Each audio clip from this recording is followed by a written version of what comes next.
We back, baby. We back, baby. In the famous words of Theresa May when she left Downing Street. We back, baby. Guys, welcome to another Armchair Gaffer live stream. Before you think there's anything wrong with your devices, SB hasn't morphed into a Chelsea fan, and Scorcher hasn't morphed into a United fan with Just Go. I'm joined by my friends from Your Fresh TV Sport, Mr. V10 and Just Go. Say hello, guys. How you doing, guys, man? It's good to be here, man. It's very good to be here. Cup finals to look forward to and all that. This is a transfer special, guys. We're not doing any football match analysis. Before we continue, V, let the subscribers know who you are and where you're from. Yeah, so my name's V10, run a sports platform, Your Fresh TV Sport. You might have heard of us, you might not, but I'm sure you will in the future, highlighting everything from grassroots to elite sport, and that's for all fans. We're not just biased to the team that we support. So yeah, man. And Mr. Josko. Yo, yeah, Jusco. I'm a United fan. Yeah, I'm on the podcast with V. That's me, man. That's me.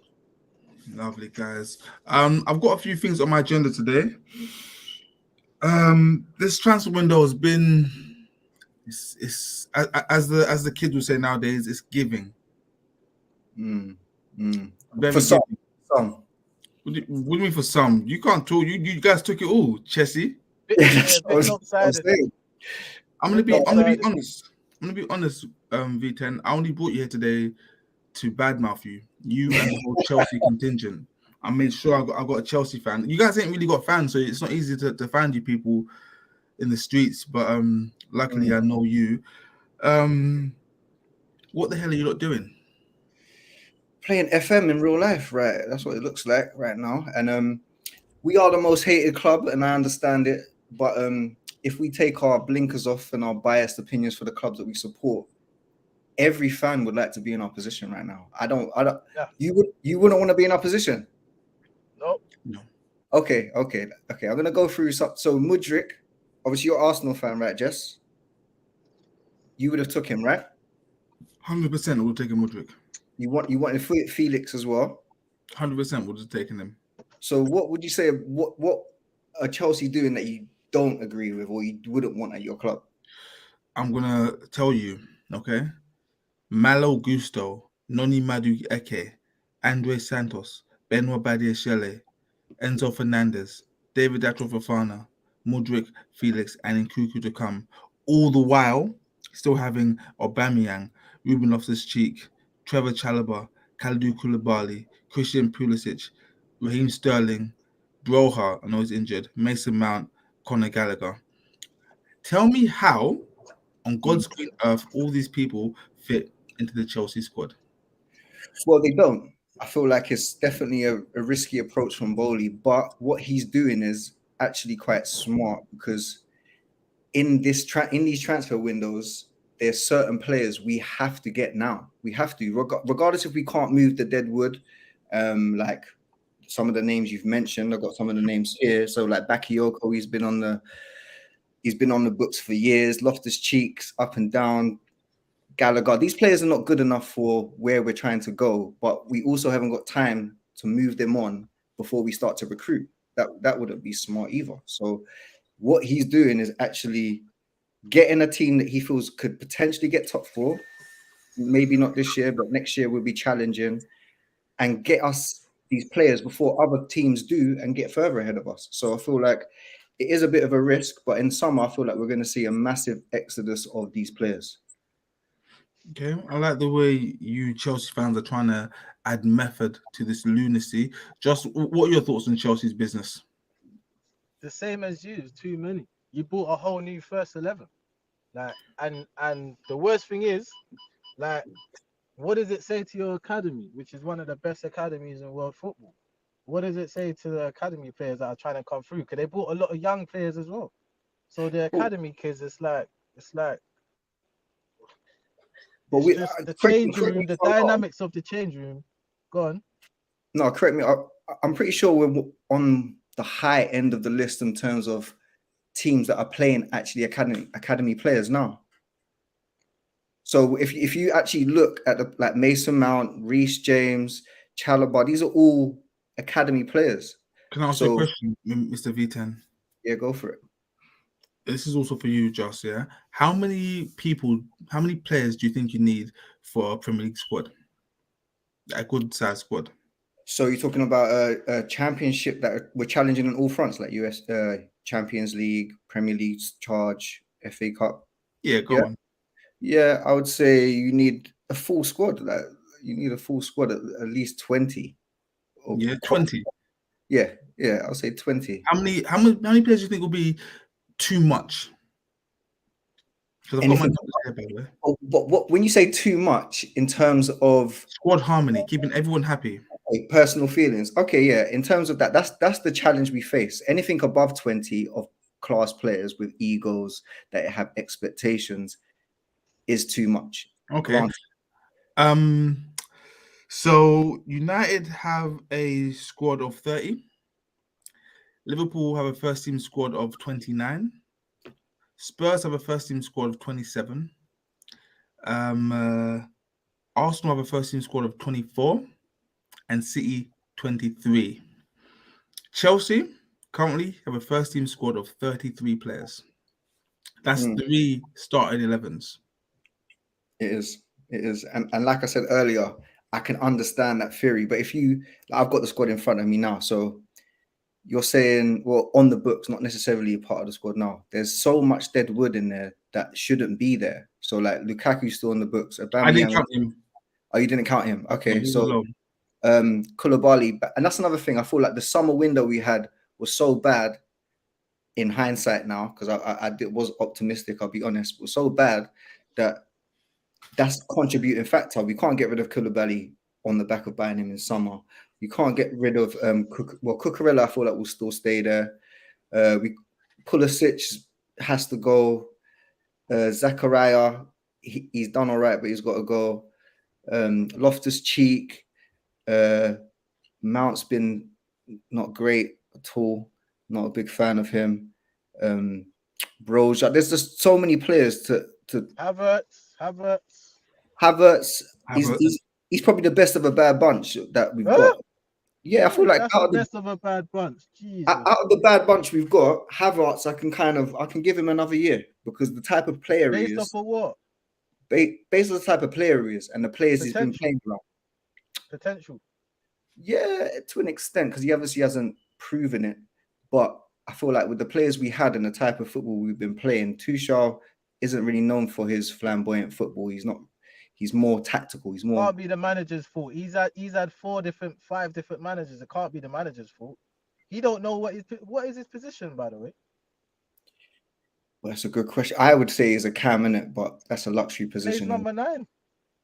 He has to, because the other strikers is not good enough. So, sorry to interrupt again, Mr. V10. Do you expect these players to gel by next season? Because you're going to sign more. Don't forget that you're going to sign more players. Probably another 6 players. I do expect them to gel by next season. And I do, because they're high-level footballers. So my hands have been painting. Sorry. And you also expect to get top 4 this season? No. I said that we could potential. It's a potential depending on how they gel. I don't expect it, but Potter's got no excuses now. We want to see performances. We want to look at this on the screen from our good friend Nathan. All that money is still no goal scorer.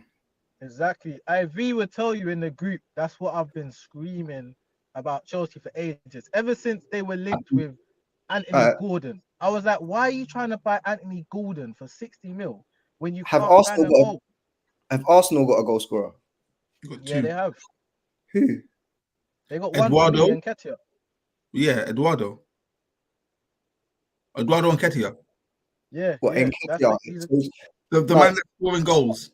That's reactionary, because beginning of the season, if I said you need a goal scorer, V, not from me. You know this. Okay, you have called it, but the majority of fans would not have looked at the beginning of the season and said, that's not me. I've been saying, even when Jesus, everyone was singing Jesus' songs, I was like, listen, he's not banging enough. He's not a natural number 9.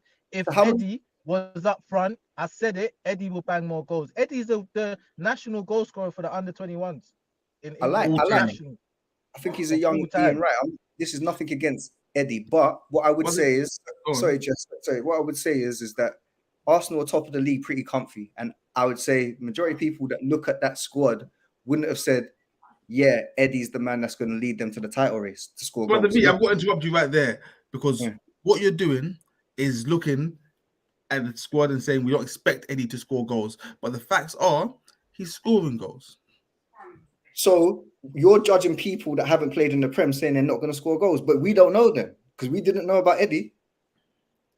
So until you see them play, why are we judging them based off like So who do you think is gonna get the goals then? Who's the goal scorer out of that bunch? Sterling can score goals if we got a better attack and Time out. One moment, please, guys. We've got some extra viewers on the stream now.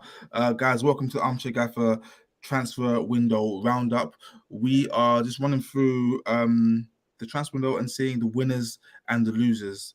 I haven't said it yet, but just for those of you that are here now, I believe that Chelsea are the biggest loser of this entire window. These are my thoughts, these are my feelings, these are my beliefs, and I'm going to back up everything as we go along. And we will also at some point be discussing the upcoming Carabao Cup final between two of the biggest teams in the north of England, Manchester United and the Toon Army. But as you were saying, Mr. B10, you're trying to make things make sense, and I'm not hearing any of it. But I was just trying to obviously bring you into my world of logic as opposed to. No, because this is a biased opinion. I feel like for you to, I understand that Nketiah's got how many goals this season? Just for clarity, 9. 9, yeah. In all comps. In all comps, okay, cool. So Nketiah is your goal scorer, but when Jesus comes back, does he start still? Is he a part of your strongest 11? I'm going to say, based on ability, no. However, whatever Arteta does, I'm happy with. Okay. Not for me. Not for me. If Eddie's still banging, Jesus has to wait his turn. Or he can come in on the wing. He's affected off the wing. Jesus is affected off the wing. Arsenal got guys on loan being top scorers in the league. Balogun, I like him. I think he's actually going to be very good for you next year. But again, he was doubted and casted away to back to Chelsea. Back to Chelsea. Okay? We'll wrap up Chelsea real quick. Okay. I just want to say again, what Chelsea have done here is nothing short of lunacy. Okay. You signed. I don't care about the money. I'm not a Chelsea fan. You're a Chelsea fan, but it's not your money. Okay. They can spend as much money as they like. They could spend that same amount of money. I think it was £288 million or thereabouts on 2 players or 3 players. It doesn't matter. Okay. But the thing is, you've bought too many players. It's going to disrupt the harmony of the team. How do you even run a training session and say, "Oh, this player's got a bit, like let's put him in the team"? How do you figure out who's good and who's bad? Players will get upset and they're going to want to leave just for the lack of game time. I think that was the case before the January window even opened. I feel like players know. That's why he's playing so bad. I feel like there's players that know they're part of the long-term plan.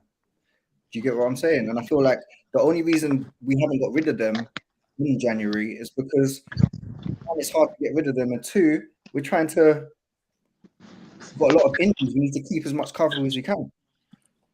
Okay. Wait, what did that comment to say?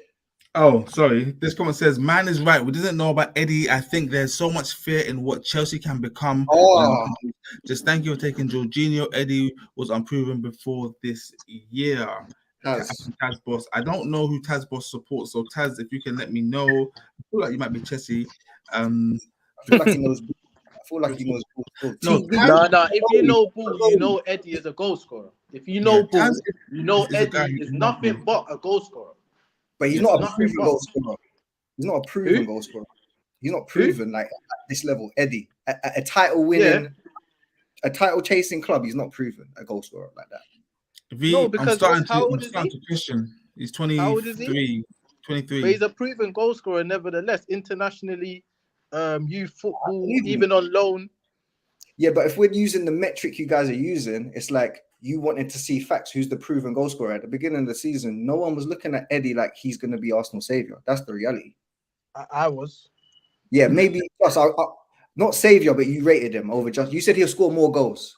So I'll give you that. You score more goals than Jesus, so I'll give you that. And this is when Jesus was banging. It wasn't when he started not scoring. Whilst he was banging, I kept saying, listen, if Eddie played all-round game, not as good, but he will score more goals. We're going to go into Arsenal shortly, guys. Quickly, Chessy squad size 33 players in the first team squad. Mr. V10, you're happy with that? Yes. No, it is a problem. I'm happy with the way we're going in terms of being the future. I feel like this, like for instance, if we didn't get Enzo this window, summer would have been peak. If we didn't get Mudryk, he would have went to Arsenal. We're strengthening our competition, so I feel like in terms of a strategic move to get them in now is smart. But I agree, there's egos and there's problems to solve on the ground level at training within the club. Come summer, shift those people out. I feel like we'll be looking good in a year or two. And Graham Potter is the man to make this happen. He's got no excuse. He's got no excuse. I don't 100% say that he is, but now my eyes are on you, because before I was saying, do you know what? It's hard to blame Potter because I'm looking at some of these players like, you're not good. They're just not good enough. There's one man that can manage this Chelsea squad. Just go, do you know who it is? That can manage. Yes. In the world, there's one man. I don't. What a man. Wait, he's not in the Premiership, is he? He's not in the Premiership. Where is he? In Italy? He's in Italy right now. JM, the special. He's the only one. He's the only man in this world that can manage this group of unruly. I don't know what to call them. You know what it is? It's just not for Potter. For me, the way they've recruited is naive of Potter. It's proper not for Potter, like the way they've recruited. Simple as. Let's run through these comments before we move on to the next topic. Mr. Grab, haven't seen you before. Welcome to Armchair Gaffers. If Chelsea don't get top four after spending almost 700 million, they failed. End of facts. Jordan Matthew, my favorite subscriber. I'm not scared to say he's my favorite. Well, him and Alex Bates. This time 5 months we'll be praising Matt Doherty's performance at Letty. A bit random. Youth football may well be Sunday League. That's in reference to Eddie Nketiah's record as top scorer. Okay, Halo, how's it going? Let's see. Okay, I can't bother to do any more comments. Okay, guys. Next topic. Oh, before we go, the Ziyech still fell through. Poor from Chelsea still. I feel sorry for him. What's that? The Ziyech still fell through. What fell through? From your side. You said that again from my side? No, from Josco's side. Yeah, I don't think Josco knew. There we go. We're back now. Ziyech still fell through. Apparently, Chelsea were too busy trying to sign Enzo Fernandez and didn't send his paperwork over. And then blamed on the technical, which is poor. That's poor from them. That's poor. Speaking of when I say squad harmony, remember, we're all human beings. And I agree with you on that. I'm not gonna shy away from that. It's a big challenge, but that is poor because I like Ziyech. 2, they sent it 3 times and every time it was wrong paperwork. Then they tried to blame it on a computer. Someone has to get fired for that. I need someone to get fired. Anybody, even the dinner lady. Someone's got to go. Before we move on, Mr. Cam Kicks, again, one of my top 10 favorite subscribers. Enzo terms were scummy by Chelsea. Didn't pay release clause in full. I didn't know about that. Yeah, so basically what I believe the deal is that they're going to pay in the original agreement or original proposal, which was in 5 installments. And I believe that they got an increased fee up front before. I think Rui obviously wanted all of it, but that would have killed us. So yes, we're getting it in 5 installments, which is great. He got 40 million out of them for the first installment. 40 million. Now that's what made the deal go over the line. They wasn't gonna do the deal, so 40 million is the first installment. After that, they could do the rest in 5. Jesse's so he hates Chelsea, you know. I can tell he hates Chelsea. Nah, just tell the truth, man. You know me, man. Jesse, look at the way he's moving.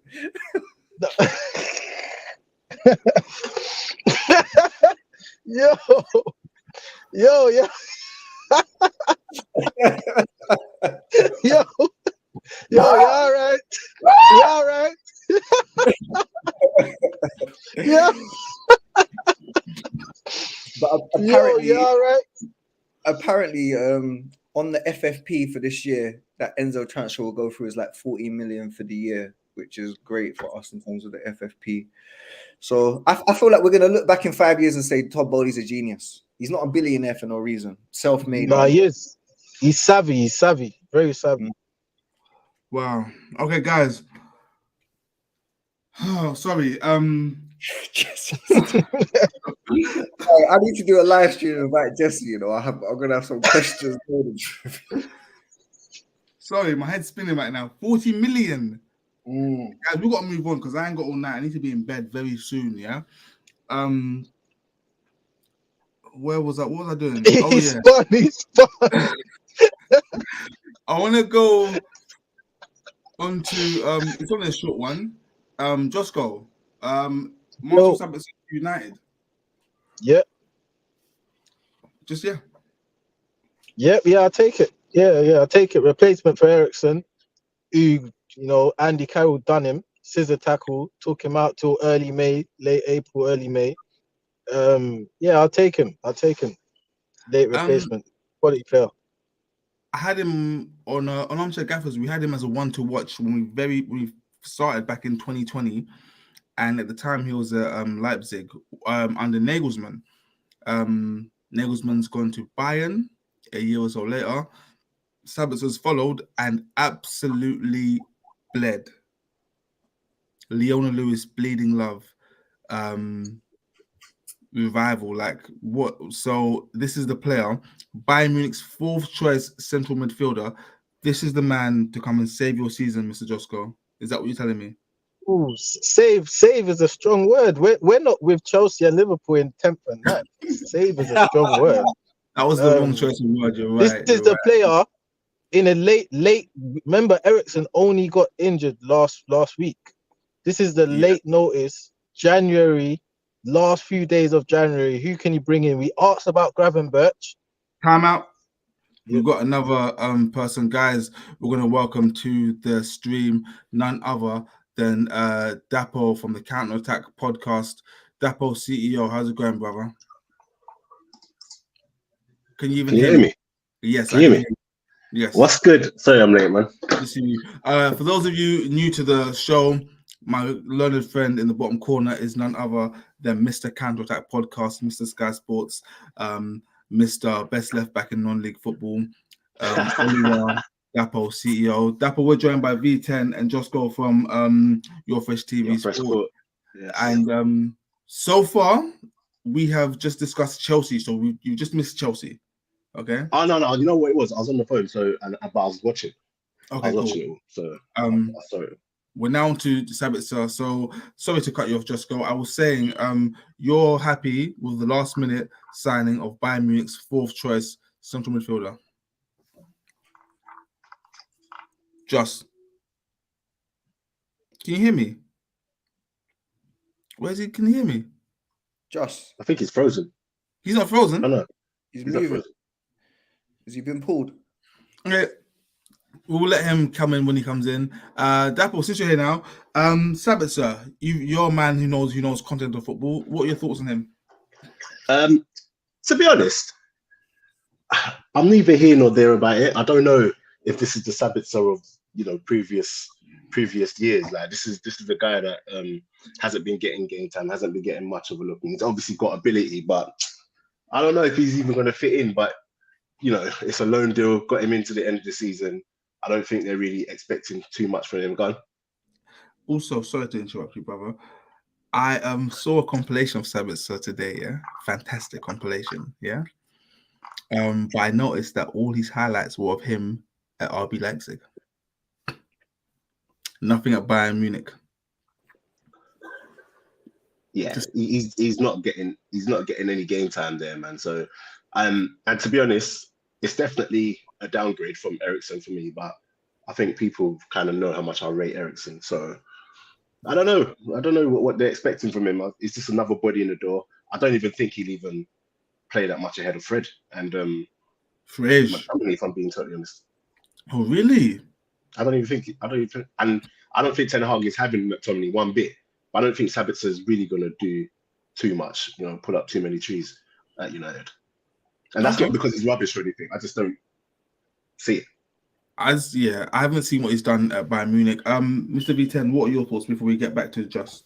Yeah, I would kind of echo what Dapo was saying. I don't know too much about him lately. As you said, the highlights I've seen have been old. But what I would say is the key factor in this that's making me feel like optimistic for Man United fans is Ten Hag, because I feel like Ten Hag, Man United are full of players I don't necessarily rate, but he has turned them into a good team and got them playing. So I feel like if anyone's going to get the best out of him, I feel like Ten Hag will play a crucial factor in that. So I feel like it is a 50-50 because you don't really know. But if anyone can really get the best out of him, it will be Ten Hag. So it'll be interesting to see what happens. Lovely. Just before we get back to you as the resident United fan, I want to give my 2 pence as well on Sabitzer and on United. So United right now are cheating in how they're playing football, okay? They're defending very deeply, and when the ball breaks down, either Casemiro, Eriksen, or Bruno Fernandes launches it as hard and as far as they can to Rashford, who's very, very fast and will latch onto it, okay? And because of that, I think Sabitzer will fit in nicely. I don't know how good his range of passing is. I haven't watched him for a long, long time. But as long as he's willing to get the ball deep and kick it very hard and very far up the pitch towards Rashford, I think he'll fit in perfectly. Those are my thoughts. But what do I know? I'm just an armchair gaffer, guys. Just go. Thoughts? Yeah, first of all, on the Sabitzer situation, I think you've all said it yourself. You ain't watched him closely this season or recently of late. I've heard everyone say, he ain't getting a game. He's fourth choice. Yet he's played in 15 of the 18 games for Bayern Munich this season. How many So starts? Because I'll find out right now before you give no, me. he isn't a starter. We've agreed that he's fourth choice, but he isn't not playing because one of his If key there's one thing that really irks me, is people that are disingenuous. When you say he's played 14 out of how many games, okay? 15. Yeah, I'm going to find out how many starts right now because I'm so 15. angry. Ugh. Hardly any starts. He's fourth choice. That's agreed. I didn't say he started. I said he's played in 15 of their 18 games this season. I didn't say anything about starting. But and the reason I'm saying this is because one of his main attributes is his versatility. He can play anywhere in the midfield, 6, 8, 10. He can play off the flanks. He's even played fullback. So as a January signing, to fill in for someone that's recently got injured, you can't do much worse. He's very intelligent, good in the press. I heard you say about sitting deep, but he's very good in the press. If you play at Leipzig, you have to be able to press high. You have to be fit.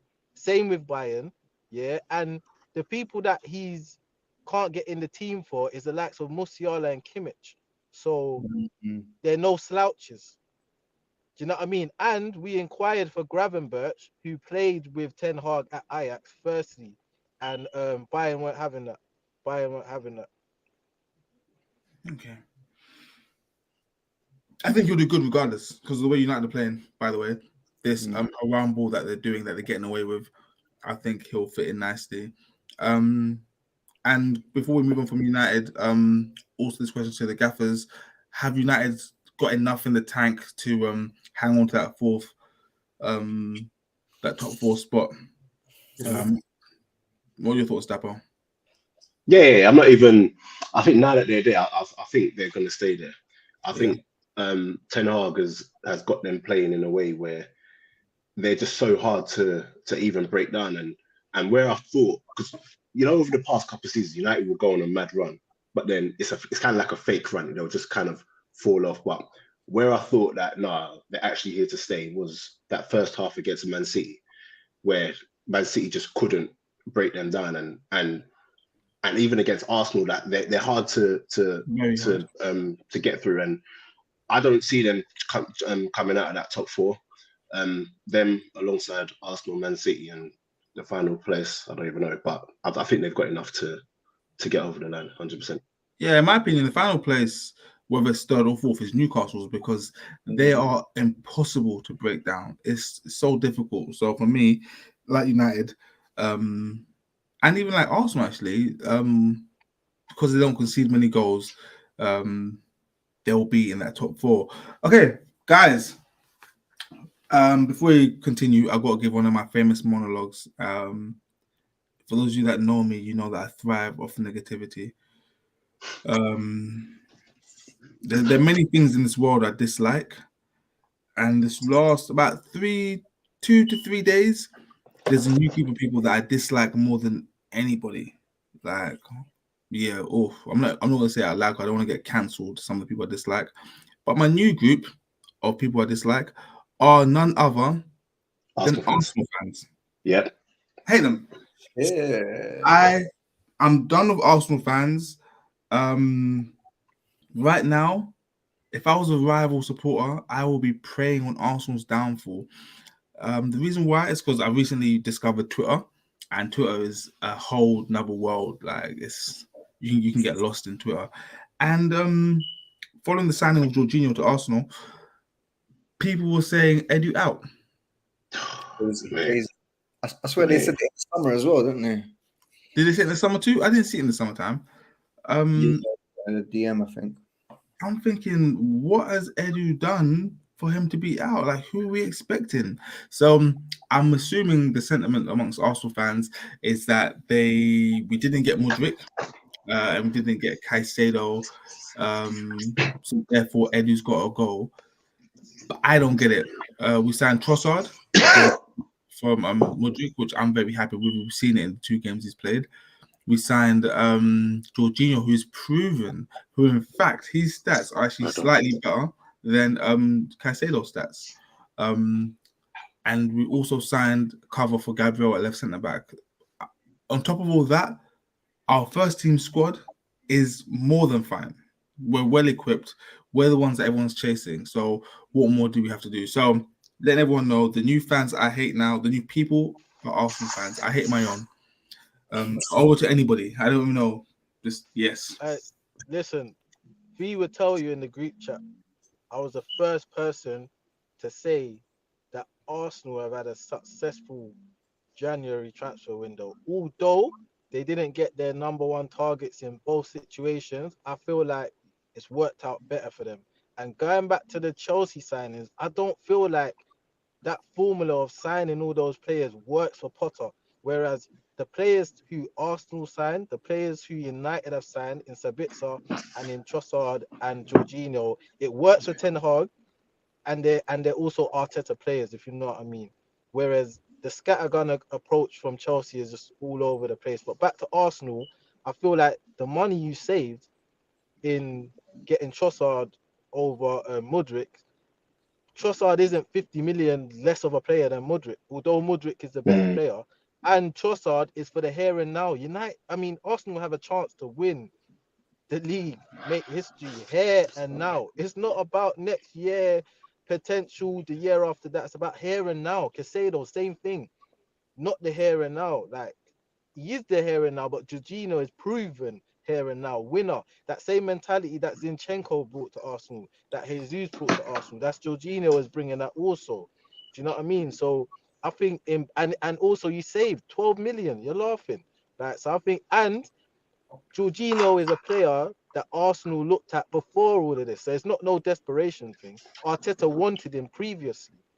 And not only that, just sorry to interrupt, Arteta was also part of the City coaching staff when City tried to sign him before he went to Chelsea. Yeah, So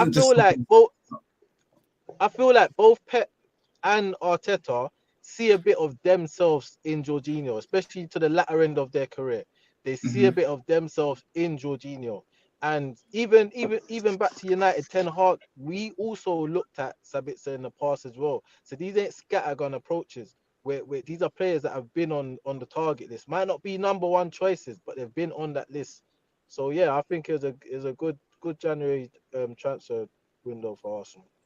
Dapple, Arsenal fan, thoughts on the Arsenal transfers, Jorginho to Arsenal, yay or nay? I'm all over that. And I could pull up tweets from like 2020 when we were first linked with him, and saying that I'm all over that transfer, and I was proper baffed yesterday and confused when I saw the meltdown. The meltdown yesterday when Jorginho come through, I was just like, what is happening here? And yes, you want to get Caicedo through the door, yeah. But if Brighton do not want to sell, then you at least hope that there's an alternative there. And as far as alternatives go, Jorginho is a proven guy. And when you actually look at it, Caicedo, and I'm old-fashioned in it, but Caicedo has played 26 games for Brighton overall.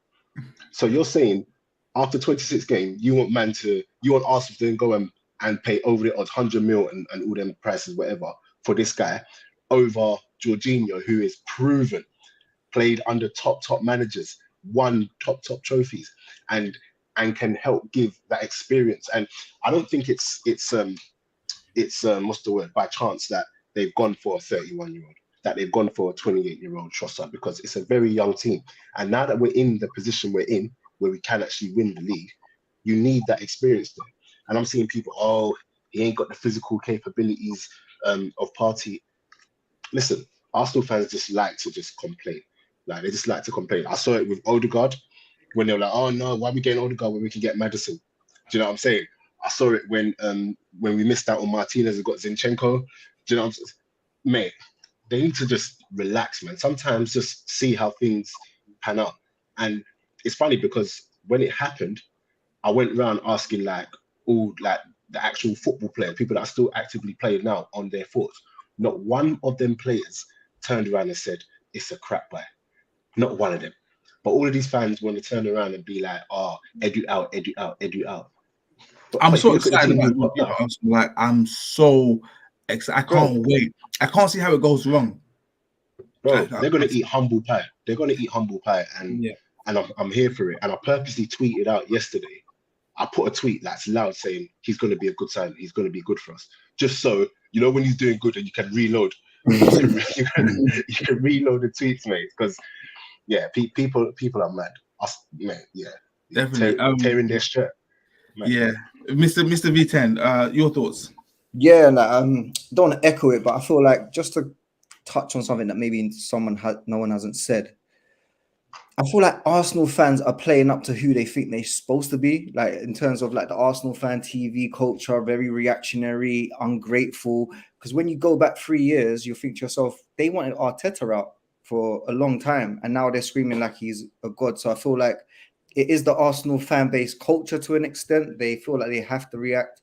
But if I'm looking at the transfer window they've had just as a football fan, I feel like they've done amazingly. Personally, I feel like they've showed ambition. Like, it's not like they didn't go in for Madrid. They offered enough for him. They went in for Caicedo, to put a lot of P's up for him. And what they've said is, we're not going to get mugged off, and we're going to find alternatives that will do just as good a job and get us to win the league. So I feel like their plan A was to invest in players that will get them over the league and will be there for the long run. And they said, okay, but we're not going to get mugged off. Let's get some players that will get us over the line. And then in summer, we'll regroup and look again. So I feel like it's great business. Jorginho, one of the most underrated players to even touch the Prem, in my opinion, because I've been backing him since he was at Chelsea. I think he's an amazing footballer. He just needs the right support around him. And when you got Partey and Xhaka, either or, I feel like that would be enough support for him. You'll look at what the other sign is. The only thing about don't know too much about, but then Trossard, 20 M's, you can't complain with that. I feel like he's going to put in just as good performances as Mudryk would to the end of the season. And maybe he'll actually be part of the semi-long-term plan where you can maybe do 2 or 3 seasons there and help them win trophies. But I feel like what they've done is enabled them to get over the line and get this title under the belt. But yeah, Arsenal fans, I echo what you're saying. I feel like they're very reactionary and negative. Yeah. Yeah. Quickly before we move on from this, with the signing of Jorginho at Arsenal, I believe that it takes some of the pressure off Partey in 2 ways. So if Partey doesn't play now, we haven't got to rely on Albert Sambi Losongu, or man, you're chatting about my boyfriend. Man, you're chatting about Albert Sambi Losongolongo. We can now pull up a proven winner, and also everyone knows that Partey. We all agree in this in this stream here and all the viewers agree that Thomas Partey is the best single pivot in the Premier League right now. No, we don't. No, we don't. Yes, we We do, don't Jeff. agree on that. But what I want to see now is this. I believe this gives Arsenal the opportunity to tweak things slightly. So if Arsenal are playing like a lesser team, let's say Chelsea, yeah, we can maybe perhaps play Jorginho in a single pivot and play Partey in the Xhaka role and let him do the box-to-box stuff and try other things, knowing that. No. Listen, let me finish. No, time. Let me finish because I've seen something here. Okay. Now we all know that Partey is a fantastic holding midfielder. Okay. But I feel like that's mainly right now Arsenal out of necessity. Okay. Now, rather than playing a double pivot, if we play Jorginho and Partey just slightly ahead of him and let Partey do the box-to-box work, I think we'll see a different side of Partey I've ever seen before. Believe me. Yeah, you see a worse one. Bro. Because your thoughts. Partey. No. How we're playing Partey is working. Mm-hmm. Jorginho has to be in a double pivot, man. You can't leave Jorginho. No. No, you can leave Jorginho. You know what it is, yeah? You got that recent Chelsea memory. Jorginho's gonna be our Arsenal team will have the ball 60% of the time, 70% of the time. The opposition isn't gonna have a lot of chances to run at him in transitions where latter stages of his Chelsea career was happening. That's where he gets found out.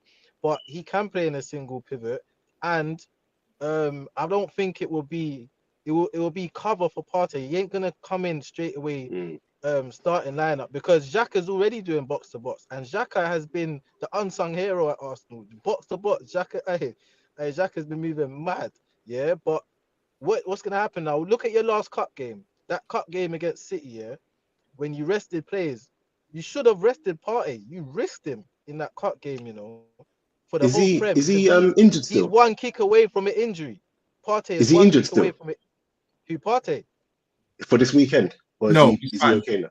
Nah. Oh, okay. But what I'm saying is, if Jorginho was there earlier, he wouldn't have played in that cup game against City. Jorginho would have played, and he would have been fresh and safe for the league. Do you know what I mean? So he's gonna be Partey's replacement if he ever needs a rest or if he does get injured. Jorginho will come in. That box-to-box role, Xhaka is eating that up, man. And again, his deficiencies, it won't show at Arsenal as much because they're a ball-playing team. So they're gonna have the ball more often than not. And look, I think I see a lot of especially that Premiership fans, but they forget. Look what he done to England when second half for Italy. He just decided, let me take control of this game. Give me the ball. Not even from second half. I think from after 20 minutes, he just took the ball, started bouncing, just popping. How did Italy do in the World Cup? Which one? 1990. I'm sure that they won. Or what, the one that Jorginho wasn't in the team? Probably. Because what I'm saying is Jorginho's a good player, but we have to look at it for what it is. And he's a good player, but he's got a lot of weaknesses. And I feel like his weaknesses come when he hasn't got the ball. Because on the ball, you can't argue. And that's why Partey is such an important player for Arsenal, is because of what he does off the ball. He's great on the ball, but what he does off the ball. And I feel like if you play Jorginho in that single pivot, it will leave you susceptible in the transitions, in my opinion. Because you look I agree. I fully agree with that. Look at it. They didn't even qualify for the World Cup, and that's their go-to guy. And I feel like you can't take the credit when you win the Euros and then escape criticism when you don't qualify for the World Cup. Very good point. Can I just say, with regards to Mr. J Ban says, "Just my guy, that was a drunk take." You're well within your rights to say that. I just want to highlight that. While I've been singing Xhaka's praises these last 3 years, everyone thought I was drunk then, and now look at him. So just bear that in mind, guys. What I'm saying is that we've seen Partey do the single pivot role, but if we can unshackle him by playing another deep lying midfielder next to him, we see a different side of him. Let's move on, guys. That's enough Arsenal talk. We haven't got much left. Joao, Alberto, Cancelo. Who saw that coming? You know what? I'm not gonna lie. And I've said it on my last pod, not the one the one from last week. I said it that I can see him going at the end of the season. I didn't think it would happen mid-season, but I could see it happening at the end of the season because you can see something's not right. Cancelo's not looking right, and from when he opts to go with Ake ahead of him at left back, Gomez ahead of him, and even at right back, Rico Lewis is playing ahead of him. You could see that something had gone on in it. So I didn't think it would happen in January because ultimately I think it weakens their squad, him going. But you could see something ain't right, and Pep ain't having him. And if Pep ain't having you, then unless you do something drastic to change things, like when he first came and Aguero was there, like you're out the door. You're out the door. And with that, I felt like I saw a change in his attitude this season when he got the number 7 shirt. I feel like for him that was a vindication. He was no longer trying to show people it's good. He was saying, "Look, guys, I told you, I'm here now. Like, respect me." That was just my perception of it. Doesn't mean it's right. And I just didn't feel like he was trying anymore. And he's possibly been getting away with murder for some time because his defending isn't great.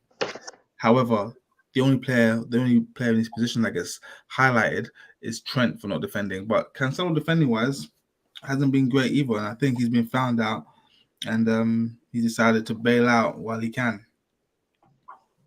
Yeah. I'm not gonna lie and say I saw this coming. I don't think anyone, when I saw that pop up on Sky Sports News, yeah, João Cancelo is going by.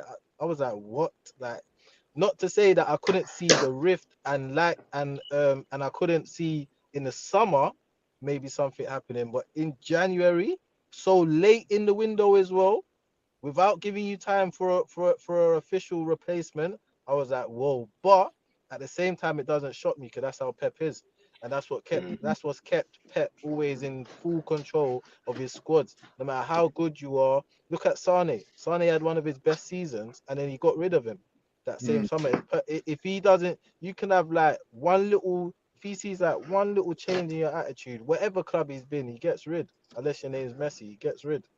Yeah, that's a fact. How do you guys think? RBK said, how do you guys think City will rebuild the midfield once Bernardo and Gundo cut? Because Bernardo seems to be going this. In fact, Gundo's out of contract, and Bernardo has been twerking for a move for some time. What do we think, guys? I think they'll be fine, man. I think they've got the money to go out and get whoever they want. I think all it is Pep identifying who that player is, and it wouldn't surprise me if he's already identified who that is. I personally don't know any midfielders right now that come to mind who I think he would go for, but because when you look at Bernardo for me, he's one of the best, and he's so slept on. I don't know how you replace him.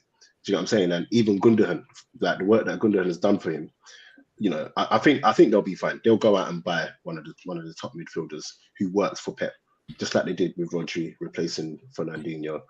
You know what I mean? So I think they'll be fine. Any thoughts on who they could buy? I don't know who's out there right now. Rice. Oh, they've got Calvin Phillips. They're good. I was about to say, you know what I was about to say? There's one man that's at the club where if he doesn't take on this position now, yeah, just forget about it. You might as well look for a transfer, and that's Phil Foden. You've been saying from a kid, you've always been a cam or a centre midfielder. Every interview you've said you are a centre midfielder.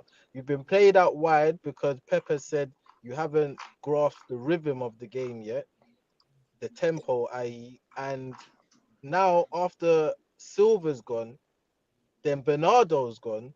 If you do not take them reins now, if you are not given that confidence in the centre midfield, you might as well move for the sake of your career, because you're not a winger. You can do a job there, but you're not a winger. So it's like even like when he's getting compared to Saka, it's kind of unfair because he's not a winger. So you're comparing him out of position. Says, but at the same time, if you can't take the reins now, after David Silva and Bernardo Silva has left, there's something they don't have confidence in you in the middle there. So you might as well look for a transfer, bro. Yeah, I No, agree. I'm very much with that. I believe. City, do they have enough to keep the pressure on Arsenal now? I don't think so personally. What for the rest of the season? You're saying? Yeah. Hmm. No, I feel like there's something missing at City for me, and I've been saying this for a while. And granted, like Pep's system and the players at his disposal, he's always going to get results. But this whole agenda from Sky Sports and Gary Neville, like City are going to go on a crazy run and push Arsenal to the wire. I just don't see it. I watch City play regularly. The possession's still good, but there's just something missing. And I'm not going to say it's Haaland's fault. There you go. It's not what's missing; it's what's there. And you said Haaland. it's Haaland. Yeah. There's definitely a lack of fluidity. I don't know what I can't put my finger on it. But in the summer, I put my money on them going hard. And Like, the first person that comes to my mind is Jude Bellingham. I don't know if he's going to go there, but I feel like that's going to be the war that they're going to go into. And if they do get him, then yeah, that's an amazing. Yeah, I'm with you on that one. Everyone keeps talking about this mad one, like you say, as if they're going to do what they did in that season when they beat Liverpool. And for me, as much as if it was any other team chasing Arsenal, I'd think Arsenal already had it. As much as I think that, I can't see City doing 19 games unbeaten. I can't. I've seen them have too many close calls. I've seen them, lose games, and they look beatable. Even when they're winning, like they look beatable. So I'm not there. And really and truly, you're asking them to lose. If they lose 2 more games between now and the end of the season, you're asking for Arsenal to lose 4 or 5 games. Do you get what I'm saying? You're Yeah, asking for Arsenal to lose 4 or 5 games. I can't. But then again, I don't want to get too gassed because when I start thinking like that, I start getting out my Arsenal scarf and that. So no, I need to I'm a relax. Chelsea fan. I'm a Chelsea fan, so I'll say it. Like when I watch Arsenal, they give me the feeling that what Man City have given me in previous seasons. I don't see teams beating them. I genuinely feel like they're in control of games. Even when they go 1-0 down, they come back very comfortably more times. And I look at Man City and I just say to myself, like Jesse was saying to me about Chelsea, the problems internally off the pitch. And I feel like Man City have got more problems than we actually know. Like all these players are unhappy. Cancelo's cut out in January. I feel like there's a lot of problems off the pitch there between Pep and certain individuals that hold weight in the dressing room. I feel like that's gonna cause problems for them personally. So Back to your question, yeah, I feel like City have enough to give Arsenal a run for their money, but I don't feel like they have enough to do what it takes to win. But I do think it's not gonna be Arsenal ain't gonna coast. I don't think they're gonna coast to win the league. I feel like City are gonna be right there. They're gonna push them, but I don't think they're gonna have enough to outdo them. But it is gonna become like one of them two-legged Champions League semi-final affairs when they play them 2 games in the Prem. I can't wait. Yo, we definitely need a live stream for that. Hey, them 2 games are gonna be mad. yeah. they're going to be exciting, but I think Arsenal win them both, based on what I saw on the FA Cup the other day. Yeah. I'm just saying, we need to live in the here and now, and we know that Arsenal in the past Arsenal teams have capitulated. Last season Arsenal lost those 3 games in a row: Brighton, Southampton, Palace, and then lost to Spurs and Newcastle. But I feel like those losses are what's got Arsenal where they are today. If you look at Arsenal and Tottenham, Arsenal were favourites for top 4, Tottenham weren't, and somehow Tottenham got there and Arsenal didn't. And I think that gave Tottenham a full sense of security, if you would, in where they were as a club. And the fallout from that has been them underperforming this season and not being at the level because they really wasn't there. Whereas Arsenal realized what they had to do and they've built from that. Those are just my thoughts, guys. Just an armchair gaffer. Before we continue, we're not in yet. Jay Bands said Foden, De Bruyne midfield. I can see them getting hit up away from home though. What do you guys think of this? Foden, De Yeah. Bruyne, Rodri. No, I can't. I don't see an issue with that. I've seen them do bits with Foden in the middle with De Bruyne at the beginning of the season. That's how, like, Foden as kind of stop-start of a season he's had. If you actually check his output, like his goals and assists this season, it's actually not bad. Like, he's in double figures. So it's like, it's just the faith. It's like there's something where, well, Pep said it. It's the rhythm, which he says he does. There's a certain tempo or rhythm which Pep wants total control of his teams. Yeah, Foden, like De Bruyne and Foden are different players. De Bruyne is a player who will follow instruction to a T. Foden is a more off the cuff type player. Same with Sane. Same with a lot of players who Pep gets rid of. It's like, if you don't kind of move in the rhythm that he wants the whole team to move in one rhythm, if you're kind of moving to your own kind of rhythm, he's not having it. He's not having it. So I think that can do bits, because even away from home, they still keep the ball at 60 to 70%. The teams don't have a lot of chances to break on them. Like, if you watch them when they're attacking, their fullbacks ain't even at fullback. Their fullbacks are inside in the middle of the pitch. So like, but that's how they contain you and stop you from transitioning. So it's like, yeah, I think that can work, but I still think they're gonna buy someone, and if they buy Jude, then yeah, it's problems. Yeah, it's a wrap. If they get Jude and Rice, it's very rappy. Guys, we're going to move on.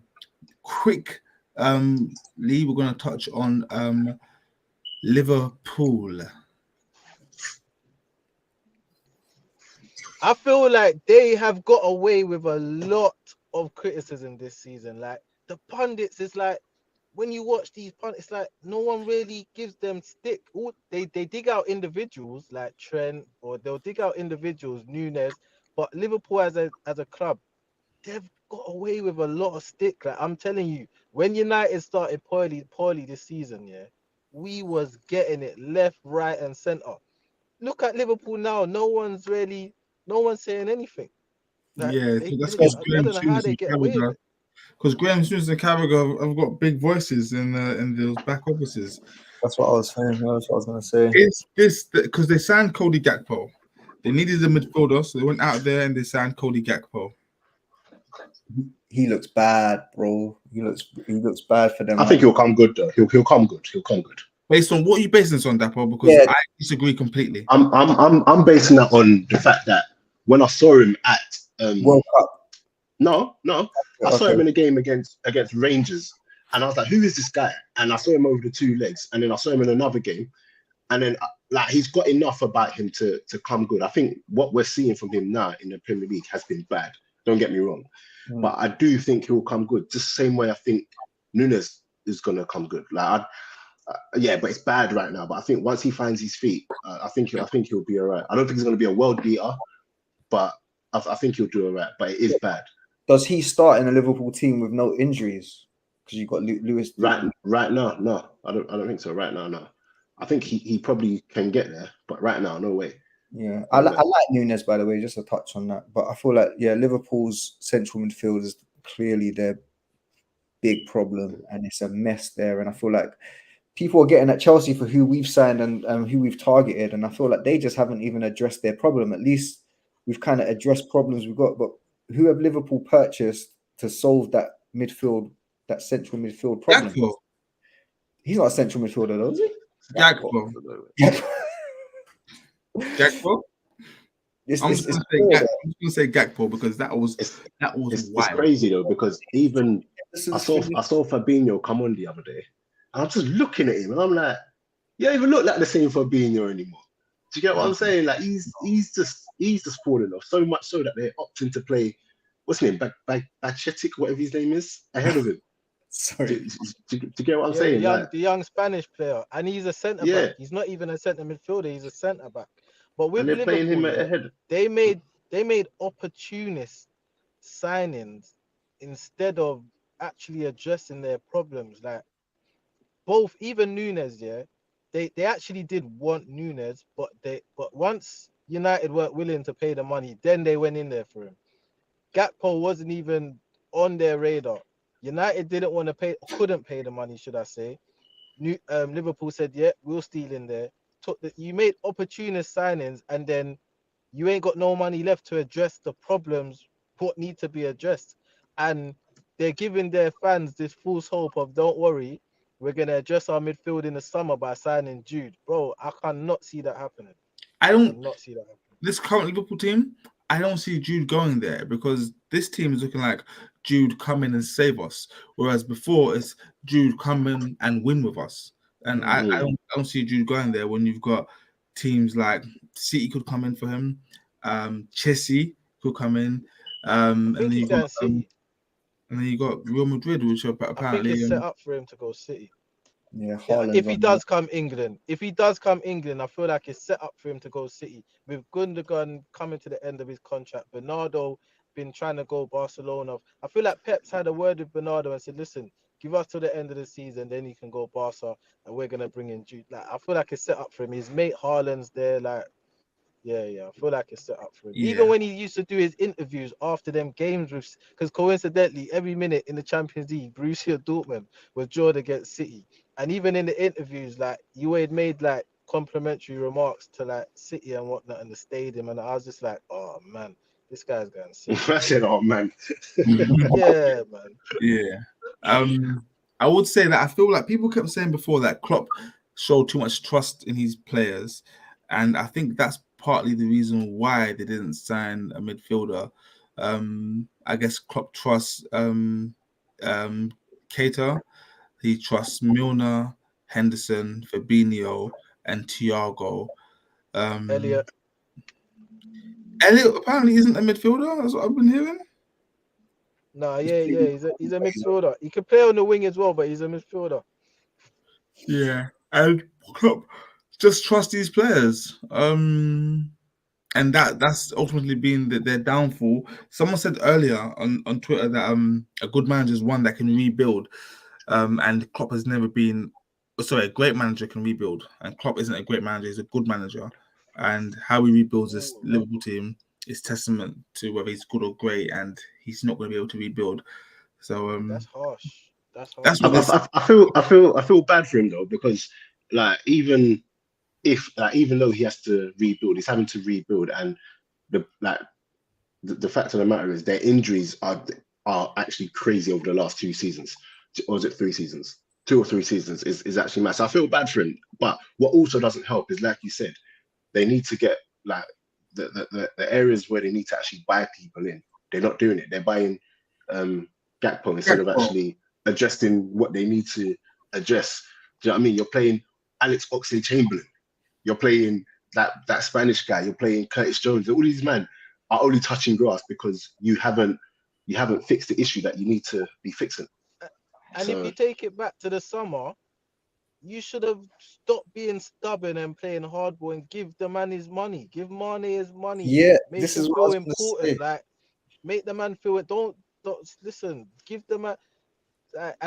Mane is one of the most unselfish ballers on the pitch and off the pitch. Like, the guy does a lot. Like, he rebuilding his whole village. Like, he gives a lot to charity, and you don't want to give him the money what he's deserved after all the years and success that he brought to your club. Like, once I saw the downhill after that, I said, good, you don't deserve it, bro. You don't deserve it. And I feel like they wanted to save on Mane's wages because they were banking on this Jude Bellingham high five signing, because they got to give him a big contract. So they were like, yo, we got to balance this out by getting rid of one of the big hitters and to bring in another big hitter. But I can't see that happening. Mane is on less than Oxlade-Chamberlain. At Bayern. Well, at Liverpool, he was less on less. Wow. You could get rid of Oxlade if you want to get rid of a big Rude.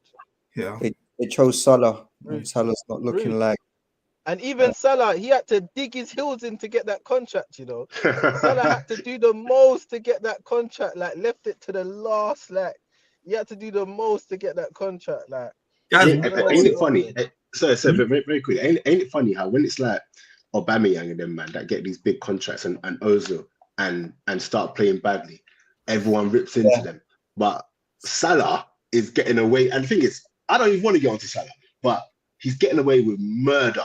This guy, I don't get it. Absolute murder. People will still.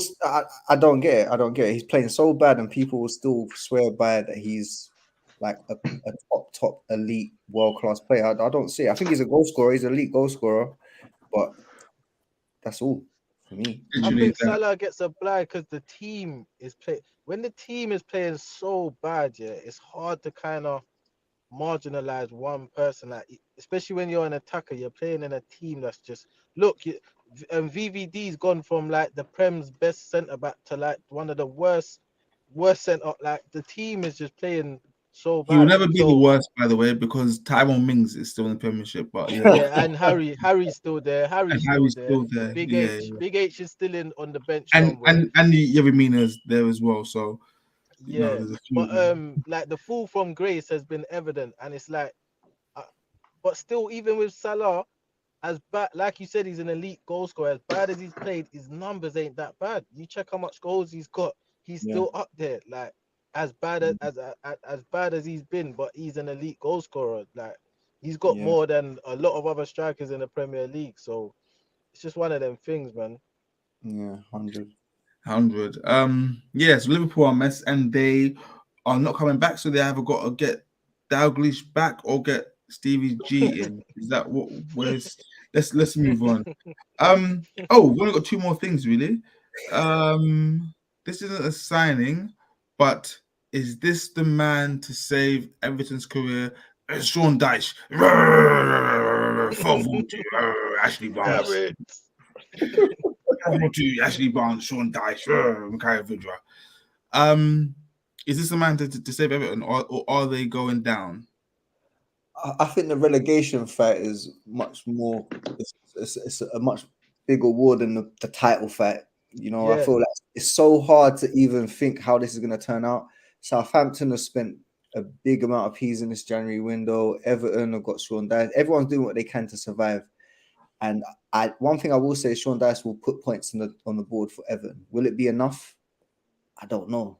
I've just realized, looking at the table now, Mm. so Southampton are bottom on 15 points. Yeah. Leicester are 14th on 18 points. Only 3 points separates 14th from 20th. Mad. It's a war. It's serious. Yeah. It's serious. A run of games and you're out of there. And then Yeah. not It's crazy how points it's ahead crazy of how Nottingham Forest are out of it right now. That's what I'm looking You know, at right now. Nottingham It's Forest mad. are in 13th on 21 points, like quite clear of the relegation zone. Wow. If you win a game and draw a game, get 4 points on the bounce and you're out of there. Like Yeah. you got a bit of breathing space. Like it's nuts. Look- That's how competitive it is. Looking at the league right now, if I was a betting man, I would bet on those bottom three going down. I'll be honest. But Southampton and Bournemouth. I had Southampton, money on Forest. I had big money on Forest. Big money. Yeah, I think Forest are going to get dragged back into it quickly. Hope so. Quickly, man. I hope so. I think I Wolves very will much hope so. they'll survive. The one thing though with Daesh, I feel like they shagged him a bit because you could have done that earlier. Got him in earlier, so at least he could like give him at least a 1 or 2 signings with bringing that manager in. Because you're bringing him in and you're now asking him to do a job with the same set of players that was there. So you're like you ain't even bringing him in earlier You're in wrong. Jan. It's not the same. He's got Dwight McNeil. He's got Dwight McNeil. His boy. What they got a new player? No. No. He's been No, there. they got rid of Gordon, so they got one less player. Yeah, and they tried to get Gallagher. Good signing for Newcastle, you know. That one slipped good signing for Newcastle, Gordon. Good signing for Newcastle. Yeah, that was my next point. Gordon 45 mil. Just remember that when Arsenal signed Ozil, that was 42 mil, and Gordon is now going for 45 mil. I know it's crazy. Inflation, but is that a good signing? Yeah, I think it is 50 million less than what Chelsea was gonna pay, 60 million. So I think it's a good signing because it's based on potential, obviously. And if you look at the style of play, what Newcastle play is high energy, high impact. Like their press is nuts. Like they got have they got the best defensive record in the league? Am I right in saying that? Yes. And what the maddest thing is, yeah, you like if you was gonna pick a Premier League 11, barring maybe Trippier, you wouldn't really pick one of their centre backs as in the Premier League 11 for the season because they don't have to do much. because like they defend their box well, but the team presses so mad in front of them that it's like Yeah. They they defend win the from- ball high all the yeah, time. So and Gordon is good at that. That kid will run all day. He's a problem in it, and he probably won't be a starter this season, but he's a problem and he'll fit into their style of play. Like again, that's another signing which fits the managers, and I credit Eddie Howe for that because he's got the money behind him where he can go gun ho, and he yeah, hasn't. He's selectively analyzed his squad, diagnosed the problems, and treated them. Where do you know what I mean? Chelsea have just Potter yeah. has just got the Mac 10 out and just started spraying rounds, flipping. Potter's Like I a don't know. bystander. Potter has no say in what's happening at Chelsea. Potter's just Yeah. there. He's a coach. He's just a coach. He's not really Yeah. involved in that. But But it Newcastle, goes against his ethics, innit? yeah, I admire their transfer strategy from when the owners have come in. I feel like they've bought very shrewdly and they're doing good business. Anthony Gordon won't shine. I don't know too much about him, to be honest, and I have seen a bits and pieces for him. I know he's very fast. He presses high, but he's more an investment than he is like gonna do anything for this season, I would say. Like, but yeah, potentially in the future. I mean, I like Newcastle, man. They got St. Maximan back, Isaac's back. They're flying, man. Okay. Yeah, lovely. Before we go, guys, one last question. So, who won the transfer window and also who lost? I'll go around. Dapo, you first.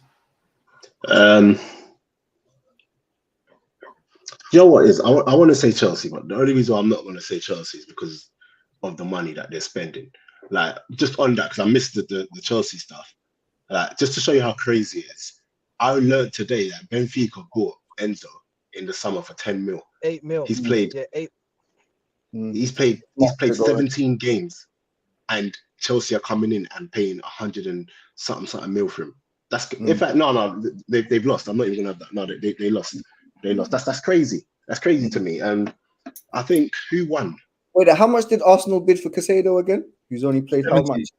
So it's the same Yeah, thing. but It's not the that's same. mad to me as well. Arsenal didn't actually get him. No, but it's mad to me as well. Casado going for a thing is mad. That's totally mad. And I just think Chelsea coming in and just doing. In fact, you know what? They won because ultimately they're gonna bust case with financial fair play, and yeah, Chelsea won. I don't know who lost. In fact, you know what? Brighton holding on to Casado was big for them as well. If I'm being, and Gary McAllister, so they might have even won just by keeping their players. Gary McAllister. Did I say Gary? Did I say Gary? Alexis, whatever his name is. He was a baller though. He was a He was baller. a Hey, baller. Liverpool One could of the do with him best. now. Liverpool could Proper do with baller. him now. 100%. Even that bald head. Yeah. Proper player. Just who won the transfer window and who lost? Arsenal. Arsenal won the transfer window because I feel like the signings they got over the line will get them over the line towards the end of the season and get them a trophy. Do you know what I mean? I don't feel like what I say but as a football fan, it's always what if Partey got injured? I don't have that question mark to raise anymore. Attacking wise, like what if like one Martinelli got injured, who's kind of injury prone? I don't have that question. These question marks ain't coming up anymore. So I feel like Arsenal won. The only way I could give a point for Chelsea is if I thought them signings were gonna get Chelsea in top 4, and I don't think they are. So how can Chelsea win? What's it gonna win you? 6th? That's not win for me. Arsenal, because Arsenal are gonna the signings you lot made are gonna get you a trophy. Who lost? Everton. Everton lost because although for me right now I feel like Damare Gray is their most attacking threat right now, but Gordon was an Everton lad. Like he's their little darling up there. Like he's the boy up there. So like the fans were already on their back. You letting the boy wonder for them Gordon go now is just like, bro, their fans, bro, they're trying to beat up the owners. Like it's peak up there. Everton have lost, and you brought in Sean Dyche, who is known to be effective with a certain profile of players. Do you know what I mean? Like at Burnley, certain profiles of players he was effective with. Now it's like you ain't even giving him a week or two to grab a one or two little 6-footers that, you know what I mean, solid Yeah. So By the way, sorry to yeah, interrupt Everton you. for me. Sean Dyche has said, you guys may have seen it, but he said that the only reason why he played that way at Burnley is because those are the players he had at his disposal. So he may I have saw something that. up his sleeve with I this saw that. Everton I team. just don't buy it. I just don't. I saw it. Dash, I don't even want you to try the tappy tap. I don't even want you to try that football. Yeah. Allow it, bro. I Guys, remember imagine, Allardyce used to say the same thing. are we Big gonna Sam used to enter say the the era same of thing. are we gonna enter the era of Dyche ball? Imagine. Oh, It's Dyche hard to ball. see him in any other way, boy. It's hard to see him in any other way. Cool. So B10 for you, who won the transfer window and who lost? Well, obviously, Chelsea hands down won the transfer window. I'm not even gonna.